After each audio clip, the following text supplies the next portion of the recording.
জাতীয় সংসদ নির্বাচনের পর 2 সপ্তাহে দেশের বিভিন্ন জেলায় আওয়ামী লীগের 1 ডজনেরও বেশি কার্যালয়ের তালা খুলে দেওয়া হয়েছে।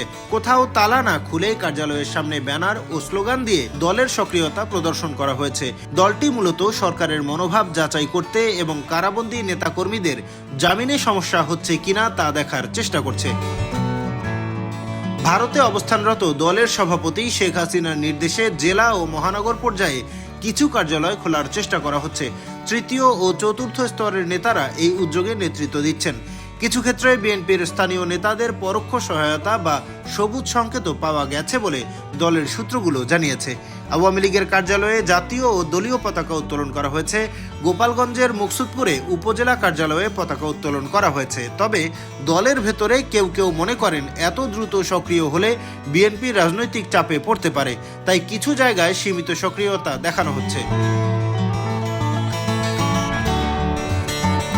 ছাত্র জনতার অভ্যুত্থানে 2024 সালের 5 আগস্ট সরকারের পতনের পরপরই ঢাকা সহ দেশে আওয়ামী লীগের অধিকাংশ কার্যালয় খালি হয়ে যায়। দলের অনেক কেন্দ্রীয় কার্যালয় আগুন, ভাঙচুর ও লুটপাটের শিকার হয়। পতনের 9 মাস পর কার্যক্রম নিষিদ্ধ হয়। নির্বাচিত সরকারের দায়িত্ব গ্রহণের পর দেশে কিছু নেতা কর্মীর মধ্যে স্বস্তি তৈরি হয়েছে।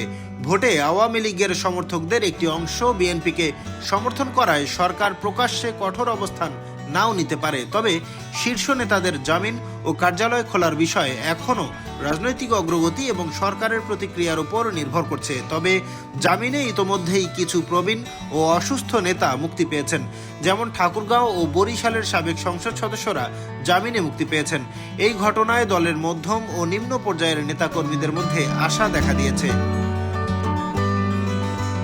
কার্যক্রম নিষিদ্ধ আওয়ামী লীগ মূলত দুটি কৌশলে এগোচ্ছে: মাঠে সীমিত উপস্থিতি দেখানো এবং সরকারের প্রতিক্রিয়া যাচাই করা। এভাবেই আওয়ামী লীগ ধীরে ধীরে স্বাভাবিকভাবে রাজনৈতিক কার্যক্রমে ফিরতে চাইছে, যদিও পুরো নেতৃত্ব বিদেশে অবস্থান করছে। ডেস্ক রিপোর্ট, দৈনিক দৃষ্টি।